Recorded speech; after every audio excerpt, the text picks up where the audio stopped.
Hello student, आपके अपने YouTube channel physics bye Vinod sir में आपका स्वागत है। प्यारे विद्यार्थियों, आज के इस वीडियो में आप पढ़ने वाले हैं अध्याय 3 के ऑब्जेक्टिव, जो कि एमपी बोर्ड की वार्षिक परीक्षा में 2011 से लगाकर 2025 के बीच पूछे गए हैं। तो आइए शुरुआत करते हैं। प्यारे विद्यार्थियों, पहला प्रश्न है ओमीय प्रतिरोध है। ये पूछा गया 2012 में और 2022 में। सबसे पहला ऑप्शन संधि डायोड, प्रकाश उत्सर्जक डायोड, ट्रांजिस्टर और तांबे का तार। अब हमें यह पता होना चाहिए कि ओमीय प्रतिरोध होता क्या है। तो ओमीय प्रतिरोध वे प्रतिरोध होते हैं जो ओम के नियम का पालन करते हैं। और ओम का नियम हमने पढ़ा कि यदि चालक की भौतिक अवस्था नहीं बदले तो उसके सिरों पर लगाया गया विभवांतर उसमें प्रवाहित धारा के अनुक्रमानुपाती होती है। और जब आप V और I के बीच में ग्राफ खींचते हैं तो आपको एक सीधी रेखा मिलती है।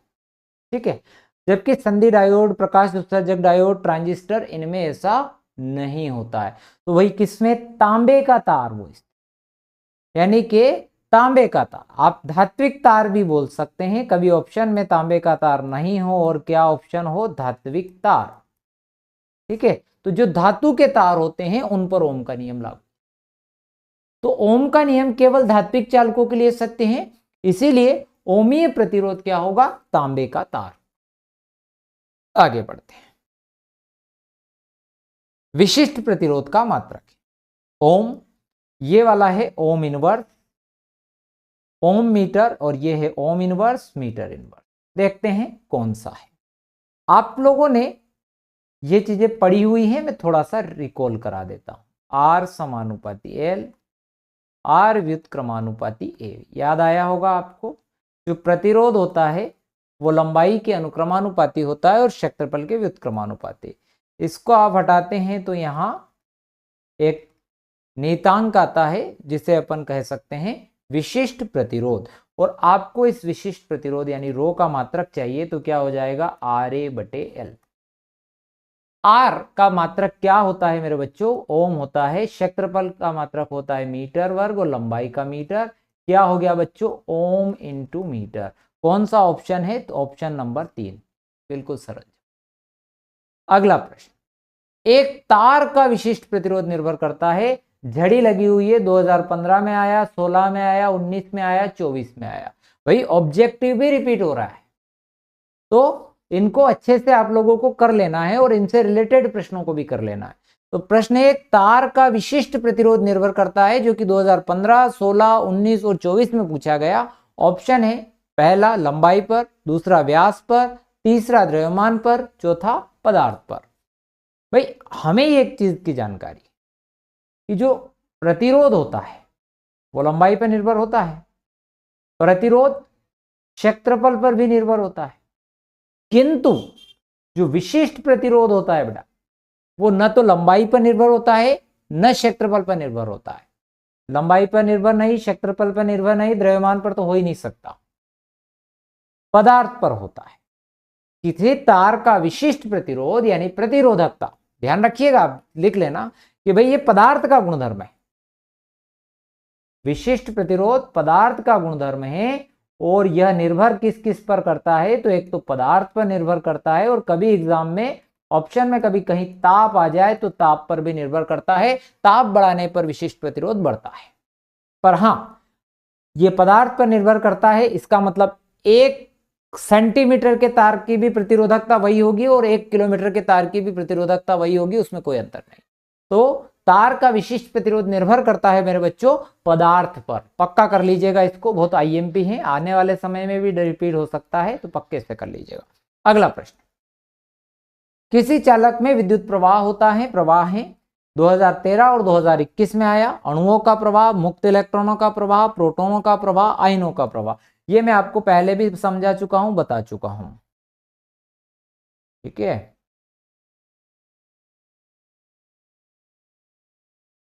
ठीक है। अब आपको ये पता है कि धारा की दिशा धन से ऋण की ओर होती है, और जैसे हमने इलेक्ट्रॉनों की हमारे को जानकारी हो गई, तो इसके बाद पता चला कि जो इलेक्ट्रॉन है वो ऋण से धन की ओर चलते। कौन चल रहे हैं, इलेक्ट्रॉन। इलेक्ट्रॉन कौन से इलेक्ट्रॉन चलते हैं, तो मुक्त इलेक्ट्रॉन चलते हैं। तो मुक्त इलेक्ट्रॉनों के प्रवाह के कारण होता है चालक में विद्युत प्रवाह। प्रोटॉन चलने का काम कभी भी नहीं करेंगे।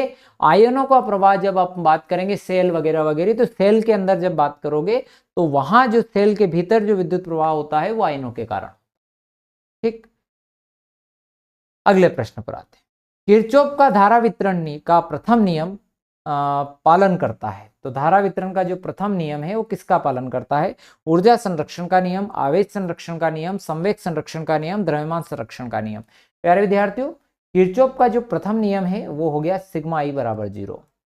या तो इसको हम ऐसा कहें कि किसी संधि पर मिलने वाली समस्त धाराओं का बीजगणितीय योग 0 होता है, या फिर मैं ऐसा कहूं कि संधि की ओर आने वाली धाराओं का योग संधि से दूर जाने वाली धाराओं के योग के बराबर होता है।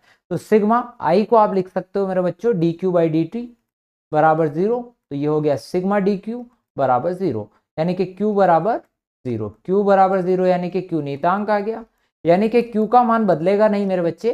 तो q का मान नहीं बदलेगा, यानी किस पर डिपेंड है? ये आवेश संरक्षण के सिद्धांत पर आधारित है। ये 2025 की परीक्षा में आया हुआ है। किरचॉफ का प्रथम नियम आवेश संरक्षण पर होता है और किरचॉफ का द्वितीय नियम ऊर्जा संरक्षण के सिद्धांत पर आधारित होता है। ठीक है, अगले प्रश्न पर आते हैं।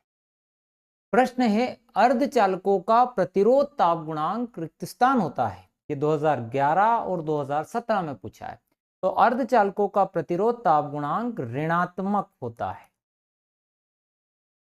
दिमाग में रखिएगा, अर्धचालकों का प्रतिरोध ताप गुणांक ऋणात्मक होता है। अगले प्रश्न पर आते हैं। अर्धचालकों के ताप बढ़ाने पर उसकी चालकता पर क्या प्रभाव पड़ता है? तो अर्धचालक की जो अपन ताप बढ़ाएंगे, ताप बढ़ाने पर प्रतिरोध घटेगा, और प्रतिरोध घटेगा तो चालकता बढ़ेगी। ठीक है, तो अर्धचालक के ताप बढ़ाने पर उसकी चालकता पे क्या प्रभाव पड़ेगा? तो उसकी चालकता बढ़ जाती है, अधिक हो जाती है। ठीक है, ये 2014 में आया।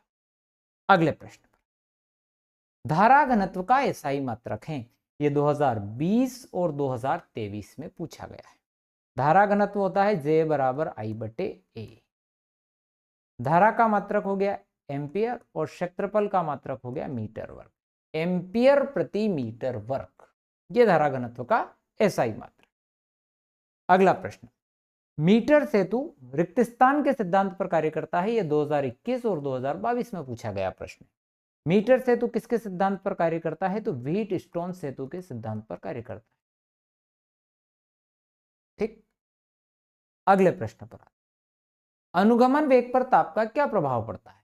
तो अनुगमन वेग बढ़ाने पर, अनुगमन वेग पर ताप का क्या प्रभाव पड़ता है? तो ताप बढ़ाने पर अनुगमन वेग बढ़ेगा। क्यों बढ़ेगा भैया? ताप बढ़ाएंगे तो विश्रांति काल जो है टाउ का मान कम हो जाएगा। टाउ का मान कम हो जाएगा तो अनुगमन वेग बढ़ जाएगा। ये 2023 की परीक्षा में आया। अगले प्रश्न, जोड़ी बनाइए विशिष्ट प्रतिरोध का मात्रक। ये पहले भी बात हो गई हमारी, 2011 में आया ओम मीटर। आंतरिक प्रतिरोध जो 2012 में आया, इसका सूत्र R बराबर R E/V-1 है। किरचॉफ का द्वितीय नियम जो 2019 में आया, किरचॉफ का द्वितीय नियम हमारे पास है सिग्मा डेल V बराबर 0, यानी कि बंद परिपथ में विभव परिवर्तन 0 होता है। तो क्या लिखते हैं इसको? आप लिखते हैं डेल W/डेल Q बराबर 0, यानी डेल W बराबर 0, यानी W बराबर बच्चा आ गया 0, यानी W बराबर नियतांक। W बराबर नियतांक यानी W यानी ऊर्जा क्या रहेगी? नियतांक, यानी ऊर्जा संरक्षण के सिद्धांत पर आधारित है। किरचॉफ का द्वितीय नियम ऊर्जा संरक्षण के सिद्धांत पर आधारित है। प्यारे विद्यार्थियों, ऑब्जेक्टिव टाइप के PYQ तो हम कर ही रहे हैं, इसके साथ बहुत जल्द अपन ऑब्जेक्टिव टाइप प्रश्न जो हैं वो कैसे बनेंगे चैप्टर वाइज, कंसेप्ट वाइज हम लेकर आ रहे हैं।